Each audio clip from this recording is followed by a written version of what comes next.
Yeah, so Tuesday when I was talking about, I mentioned Pear Deck, and I just wanted to profile that real quick because that's a pretty cool tool. Um, and I have a Pear Deck that's ready to go.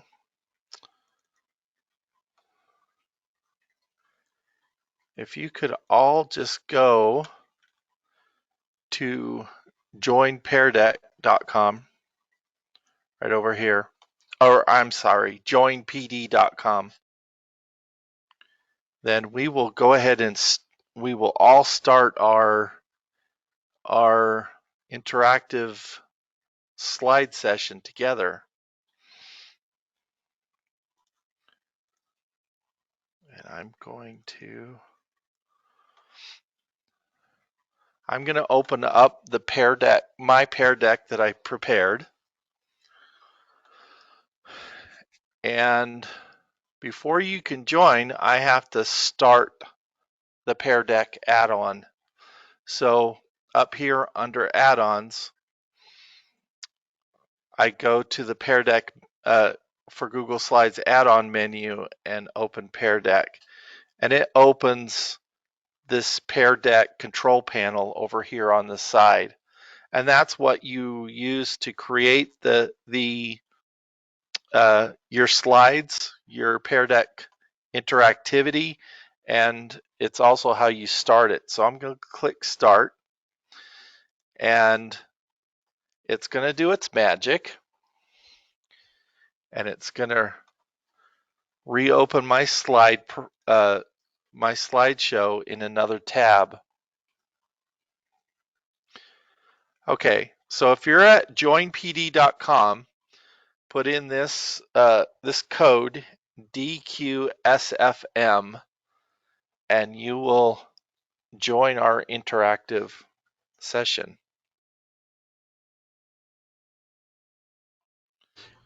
It does ask you how you're feeling, which is like a little uh, robot interference thing, so you don't have any weird things going on.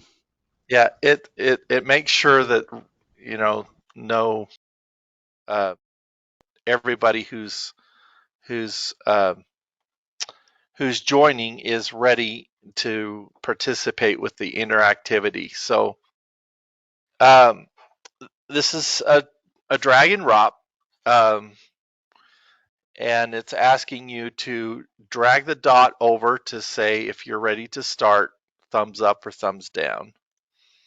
And I can click on show responses, and so if you go back to the tab with the presentation in it, you can see um, has dragged over to the correct side. So now I'm going to advance the slide. I'm just going to use this arrow key over here in the bottom left to advance to the next slide. And this is it's just going to ask you a it's a multiple choice question. So what was the subject of your favorite webinar? And every time you advance, you just see what the slide, and you do have to click on show responses to see the responses, and it's live as they're coming in. So I think some of you are changing your mind because I saw one bar go up and then down. All right, here's the next slide. It's another drag and drop slide. If the stay-at-home order was lifted today, where would you like to travel first?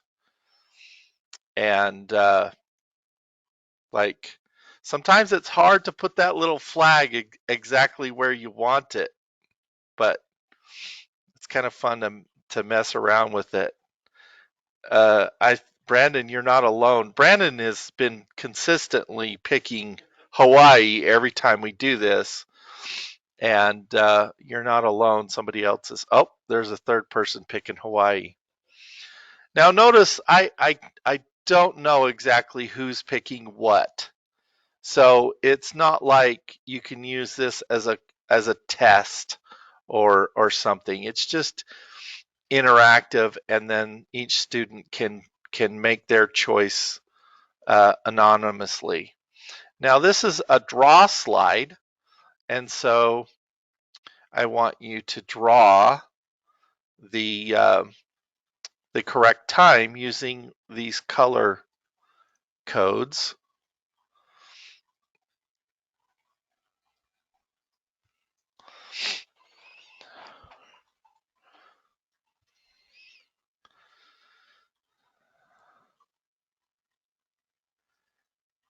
Now, if you flip back to my screen, I want to highlight another thing here.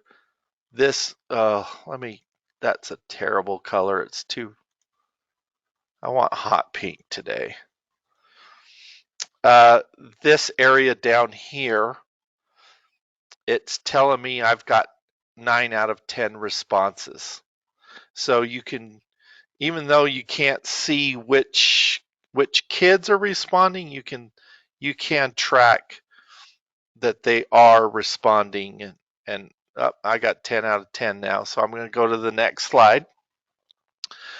Um, and this is an opinion slide. So it's asking you to input some text. And the question is, we're thinking about offering a virtual webinar series on Fridays 2 times a month. This is, next school year when we have the professional development day on Fridays. I think we just want to continue. And when I go to show responses, it is showing me a bubble for each person that's responding. Um, but again, it's it's it is private, so you can have the responses up on the screen, and because they don't know exactly who is typing what, you can share that and not embarrass students, so all right. And then, okay, the last slide is the end. So now on my screen, all I have to do is in the lower right, it says end. And I do have an opportunity to name the session, um, so that I can find and review it later.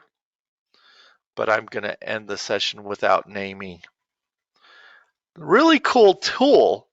Um, it it took me about, I don't know, we spent maybe 10 minutes creating this because most of the slides I used are are included there with the default Pear Deck. So I'm just going to go to add-ons and start Pear Deck again. So it opens up the slide here, or the control panel up on the side. And here's how you choose text. This is checkbox choices. You can have them put in numbers. You can actually include a website so that they can just click on that site and it'll open up a new tab. It'll open up that website in a new tab. And then there's the drawing tool and the draggable tool, like what I used for the map. But I'm going to go up here, our template library, and it just it separates them out uh, by different subjects here. And all you have to do, is find if I want to add another tool or another slide, I'll just pick the section I want to add. And let's just do,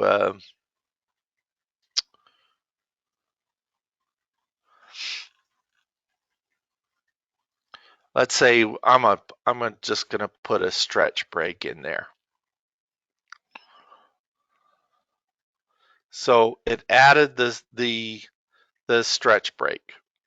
Now, each of these Pear Deck slides, I'm going to show a couple of them here. They all put this thing down at the bottom, and that is how it connects the Google slide with that Pear Deck website that your students are on. So this item down here, you can actually click to select it, and that's what's needed to add the Pear Deck functionality.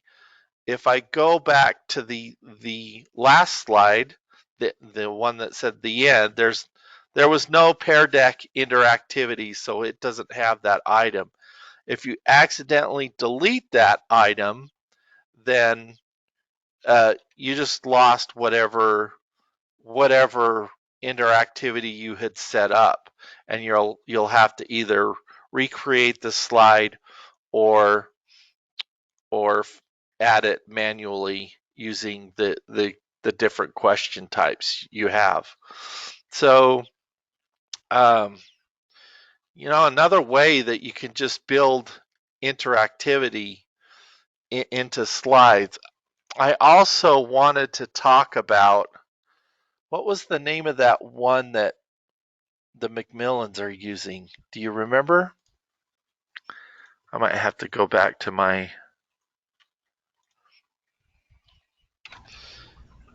Oh, you're talking about the Plicker? Is that? Yeah, Plicker. Uh, Plicker is kind of like Pear Deck, but the students hold up these cards that have a code on it, and they don't have to have a computer to interact with it. You do kind of the same thing, only they're just holding up a piece of paper that has the printout with the answer. And what it is it's got a QI code kind of a thing on it, and A, B, C, or D are on each side, and depending on which one they want to choose, that's what they put up. And then you just scan it with your phone. You have to do the you have to install the app on your phone, but you just scan it, and then the results will show up on the when you're sharing your screen on the TV. So I just wanted to point out Pear Deck. This is a super popular um, version, and I have not. Um, I'm sure that there's a. I don't know that there's a paid version of Pear Deck. I think Pear Deck is just. I haven't seen anything each time I've used this that says that you upgrade and get additional functionality or anything like that. So um, pretty cool little um, extension that you can use. And this particular, how do you get it? Um, if you're in, you can go to the web store and just install it. Or if you're in your Google Slides, you go to add-ons, and there's a get add-ons, a get add-ons link right there. And it happened to it.